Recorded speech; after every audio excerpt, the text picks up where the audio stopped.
guys, it's Katelyn. Today I'm going to be doing my most highly requested video yet. It's a how I film and edit my videos, and then I'm also going to show you guys how I make my thumbnails at the end of this video. I have a journal full of a ton of notes and things I want to talk about, so it's going to be kind of a longer video. So let's just get on into this.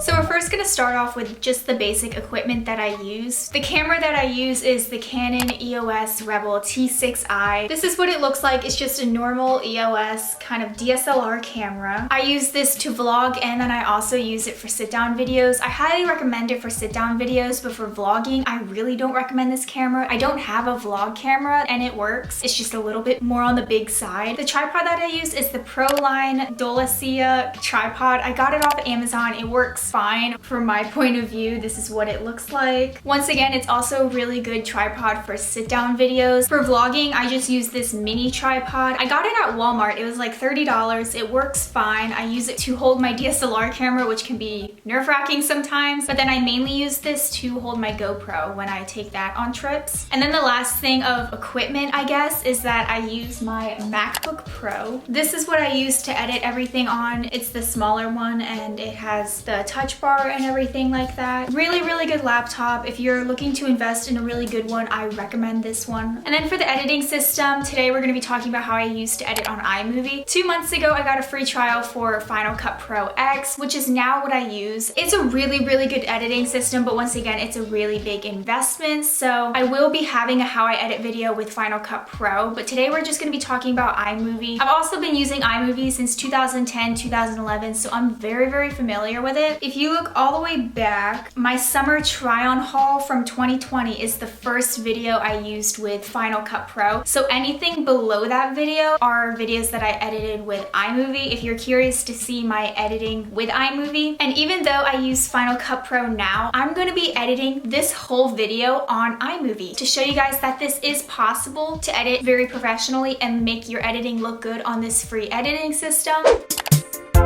The first thing we're going to be talking about is the basic framing and cuts. So the first thing I do when I import my footage into iMovie is that I dry cut the video, because I don't know if you guys know this, but YouTubers will cut out long pauses of them taking breaths. So you can like get a lot more information out faster to people. And so I just use this to cut out things I don't like, or just long pauses that I don't want to make my video seem slow or boring. And I recommend doing Command B for this and cutting it that way. It's so much more faster than to go all the way up in File and then split and like I just realized I called that dry cutting. I think it's called rough cutting. The next two basics are how I zoom in like that, and then also how I do these little cuts. I'm going to pull out my computer for this, even though you guys are seeing my screen. So what you're gonna do for that is go into the cropping tool, which is on the top of the menu area, and then for style, you're gonna click Ken Burns, and then you can adjust the start and end wherever you want it to. But for example, if you wanted me to zoom on this, like that, you're just gonna wanna adjust the end point and make it cropped to where you want your thing to end. Another thing I like to do are these little fast cuts like that, and you're basically gonna go into the cropping tool once again, but instead of Ken Burns, you're gonna use crop to fill, and then you're basically just gonna adjust your clip to however zoomed in you want it to be. So you can just do it like that or do it like that. Like, it just depends on how far you want your crop to be. Now on to text. I don't really like to use the iMovie auto-generated text formats. They're kind of ugly in my opinion. I just like to make my own in green screens actually and overlay them into my videos. A website that I like to use to create these green screen texts is actually canva.com. I just have the standard free account. And when you create a design, they give you a suggested option, which is a YouTube thumbnail, which is about as big as your video is going to be. And then I just select the white image, and then I change it to this really nice green color, which is like a green screen. And then I'll go into text and add a heading or whatever it is and just say something like that. And then once I import that text, I usually use the font Helvetic-ish, and then I'll change it to usually white is the color that I would want my text to be. And I make it however big or small I want it to, and then just place it wherever I would like for it to pop up on the screen. And then you download it as a PNG. And then once you have your green screen screen overlay. Once you drag it into iMovie, you're gonna wanna put it on the green/blue screen setting, and then it will look completely transparent and only show the text. And this is how you can get the text pop up nicer or just more sudden than those iMovie formats. I just prefer this a lot more for basic text pop-ups. When I was using iMovie and would want to show the specific time in like a travel vlog or something, I'll just insert the time and usually I'll center it on the screen. And then a really cool thing that Canva also has is that if you click on effects, you can click shadow and then change the things like how you would want it to, and you can actually make a shadow on your text. And usually I like to do a black drop shadow, and then you can change the direction or how transparent you would want it to be or how thick you would want it to be. Then once again, you download it and then do the green/blue screen effect on iMovie, and then you have a little pop-up.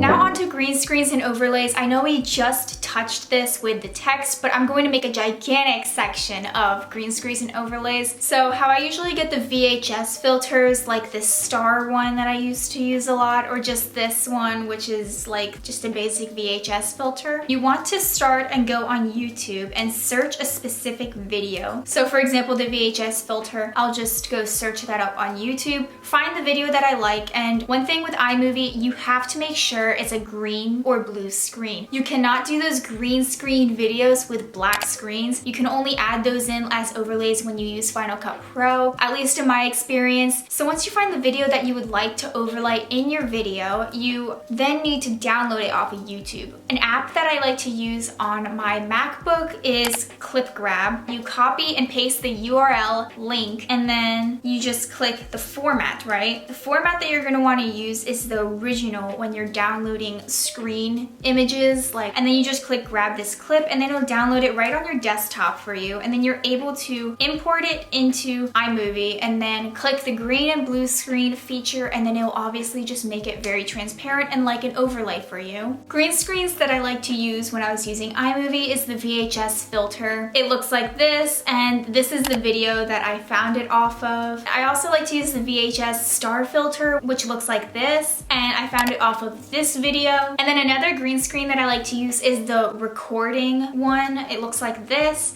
and I found it off of this video. Another type of overlay that I like to use are subscribe overlays. Like if I wanted to make a little button that looked like this, so what you need to do is just Google a subscribe overlay. Another thing I like to do are these blue or pink borders like this. First, you're gonna wanna create a whole separate project off of your main project video, and you're gonna wanna copy and then paste the video clips that you want to have a blue border into this new project. I just have this light blue screen that I found off of Google, and then you're gonna drag this into the timeline and then drag it on top of this blue screen. And then you might need to make your blue screen a little bit longer. And now that you have your video that's playing on top of this blue screen, you're gonna wanna select that, and then you're gonna click picture in a picture. It's gonna appear very, very small at first, but you're gonna wanna adjust it however big you want it to be and center it. And then after you click the check button, you're gonna wanna take off this dissolve thing that iMovie likes to do, just so it's, that way it doesn't like fade in really weirdly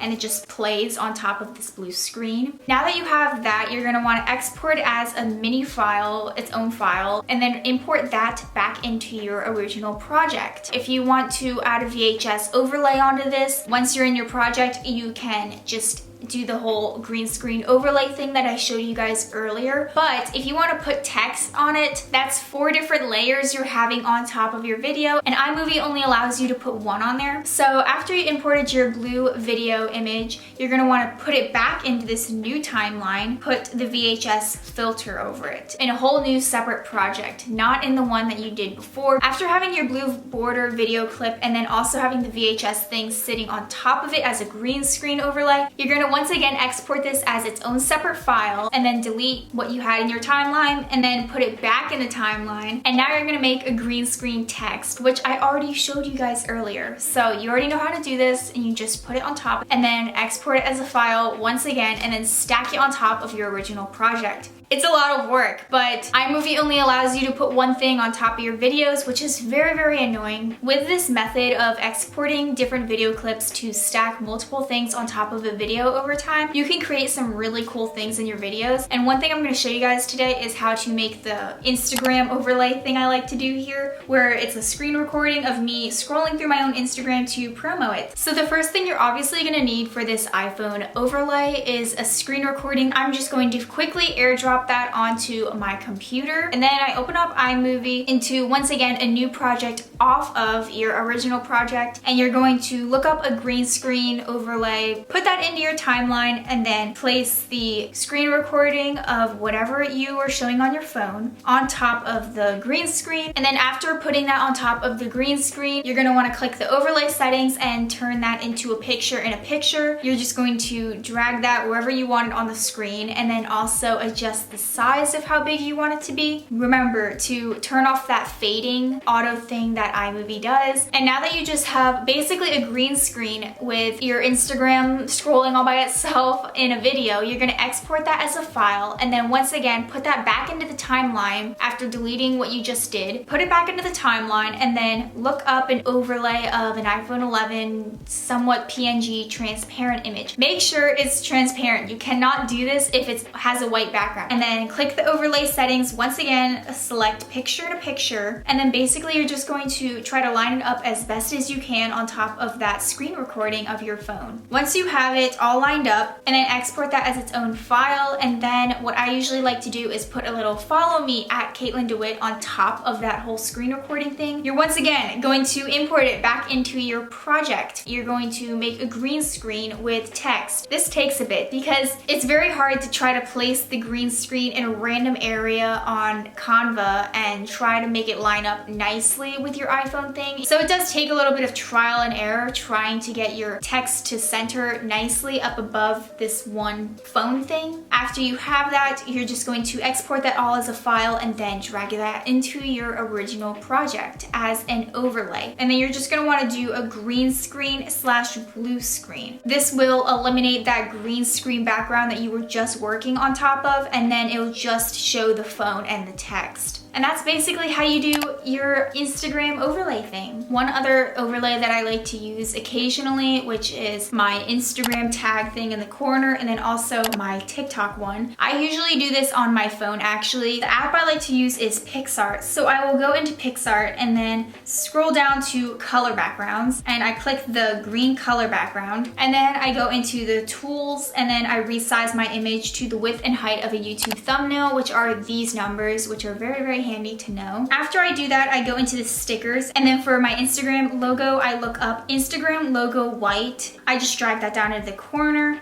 adjust the size on however big or small I want it, and then I click apply and export this to my camera roll. And then I go into Fonto, which is another good free app to use. All of the apps I use on my phone are free. And then I'll open what I just did in PixArt, click add text, and go at kkatelyndewitt_, which is my Instagram username. And then the font I like to use is just the Helvetica medium metallic font. And then I will go into style, and I will just click the color of whatever color I want the text to be. And then I like to use a stroke. I usually do the width at 5, and then I make the alpha all the way at 100. And then I'll go into style, click shadow, and make alpha 100, and then blur at 0. Another thing I sometimes like to do under style is click spacing, which is right next to the shadow option. I'll just like space it out at like 5 or 6 to give the letters a little bit more room so it's not as condensed. And then I will just place this wherever I had that Instagram logo in the green screen that is on my phone. I just line it up all nicely and then export this to my camera roll. And then after having it in my camera roll, I will once again airdrop this to my laptop and then drag it into iMovie and then click green/blue screen for the overlay settings, and then it'll just look like a nice tag for whatever you want it to be. I just basically do the same exact thing with the TikTok thing, except for the Instagram logo, I just use the TikTok logo.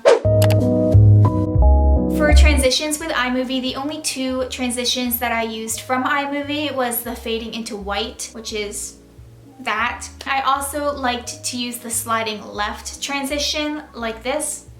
And to get that sound of the whoosh sounding effect, I looked up whoosh sound effect, and I basically just went into clip grab, and then instead of clicking original when you're exporting it, you're going to want to click it into MP3 for the format, which makes it a music kind of file. And then once you export this, it will turn into its own music MP3 file, which you can then drag into your project. A mouse click is another sound effect that I like to look up. For audio effects, I usually like to use the muffled one just to fade out my music nicely. I will just hit Command B and then section off a piece of the end of the music and then make it muffled. Now onto clip effects. So whenever I want to do like a recording overlay with this thingy, I will also use Cameo as a video filter effect just to make it look a little bit different and section that off. Besides that, I don't really use any other ones. Sometimes film grain or sometimes romantic. Once again, I usually use like those VHS overlays from YouTube actually.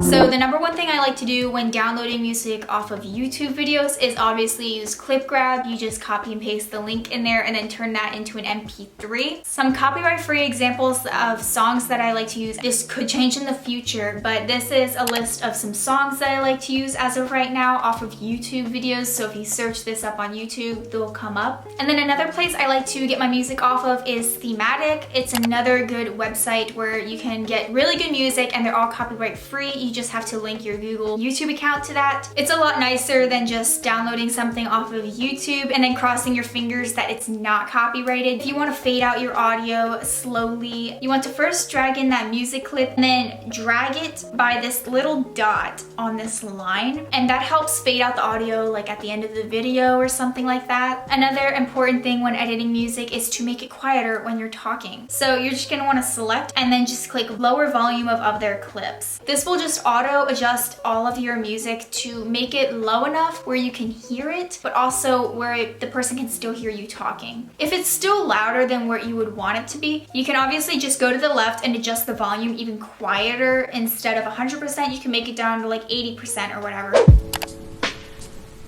The three apps that I use for my thumbnails is Pixar, Lightroom, and Fonto. I don't really use anything else, and within those apps, I don't pay for anything. So basically what I do for my thumbnails is that I'll take a separate video clip of me posing for a thumbnail, and then I'll also screenshot things within the video. I will then import them back into Canva. For Canva, I just create a new project, and then I go into YouTube thumbnail size. That's one thing that's really, really crucial when you're making thumbnails. You want to make sure it fits the YouTube requirement sizes. And then I just take those pictures from the video and click and drag them onto the project. If I'm doing a more of a collage look like one of these thumbnails, then I'll just resize them and crop them and do whatever I want to them. Or if I just have one image, I will just blow that all up and center it nicely. And then once I'm happy with the basic design, I will export that as its own PNG file, and then I will airdrop it to my phone. And once it's on my phone, I will go into Lightroom. What I used to use before was Visco, but I started to use my own presets in Lightroom, so I'll open it up in Lightroom and then just do my own preset and then touch it up a little bit, because obviously my preset's not going to look as nice on every single photo right away. So I'll just touch up things like the exposure, the highlights, the shadows, the whites. I do like to make myself look a little bit more tan in my thumbnails. I just like the way how that looks. I like the nice oranges with my light hair. But after I'm happy with that, I will then export that into my camera roll. I will then go into Fonto.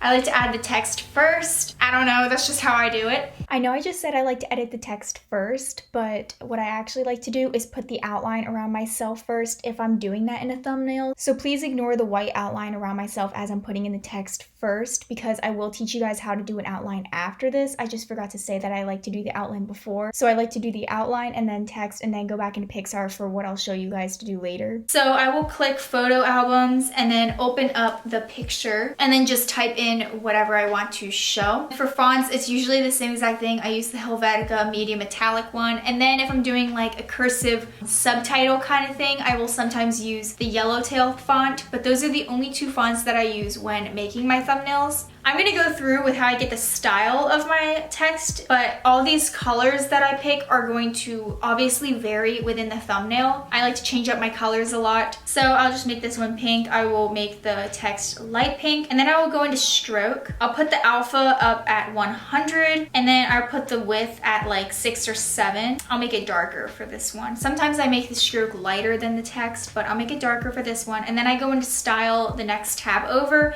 and I go into shadow and put the alpha at 100 and the blur at 0. And then I'll just click a different type of pink or shade, I don't know. We'll just stick with this for right now. It's basically the same exact color, text, and shadow, and then I did a white stroke. But then after that, I will go into spacing and then probably space the letters by like 10 or 12, I don't know, it depends. I will go and adjust the size. One thing I like to do is swipe to the right and then click on curve, and then I'll do either +2 or -2. That's how I add that like kind of swoop characteristic in the text. I don't know. I will drag that to wherever I want it on the thumbnail, and that's pretty much how I do text. Although one little thing I've been doing recently in my more newer thumbnails, as you can see, I have like a white double stroke as a like transparent kind of thing in the back. So what I like to do is take off the shadow. I don't do a shadow for these. I just take off the shadow completely. I will swipe to the right and then duplicate the text, go into style, and for text I go at 0, and then for stroke do the width at like 5, make the color white obviously, and then I will make this slightly bigger than the original text title and then drag it behind it so it kind of goes over it in a sense, and then I will just click on the colored text to bring it out in the front a little bit more, and that's how I do that little shadow in a sense. And then I will click save image as a PNG, and then I will swipe up and then go into PixArt, which is the last stage that we do here. I will open up this new project. So one thing I like to do a lot is click on stickers, and then in my stickers I have these saved stickers of the stars. All what I looked up was like white stars or something like that, and it comes in this gigantic sheet, and then I just like to click and drag that on each sides of the thumbnail. So I'll first start off with the left side right here, and then I'll click the eraser tool, just erase one by one which stars I would like to get rid of, especially the ones that are going over the text. And then once I'm happy with it, I'll click the check mark and save changes, go into stickers once again, add another star sticker on the other side, and then do the same exact process over again. And then another thing I like to do on my thumbnails is outline myself sometimes. What I like to do for this is go into brushes in PixArt and then go to the left all the way on the basic brush section and just click the white brush. I usually do the width at like 10 or 9, and then I zoom in all the way, hand draw everything. It can be very, very tedious at times, but I like the way how it looks, so I will spend hours doing this. And on average, it takes me around an hour or 2 to do a thumbnail at a time, because it just takes me a while to play with the text, the stickers, the outline, and just make it perfect. And then I just airdrop that to my laptop. So that's pretty much it. I hope you guys learned a thing or two. And if you're starting your own channel and you're using iMovie just like what I was doing, I hope these tips can help you. I plan to make another one of these videos for my Final Cut Pro people, because especially some of my newer subscribers, they're probably gonna wonder how I did certain things. If some of those things weren't mentioned in this video, it's probably because I did them all on Final Cut Pro. But if you used to watch some of my older videos with iMovie and there was still some type of thing I did in there that I didn't mention, just make sure to comment down below any questions that you have. I will try to reply to all of you guys. Thank you guys so much for watching, and I'll see you guys all next week. Bye!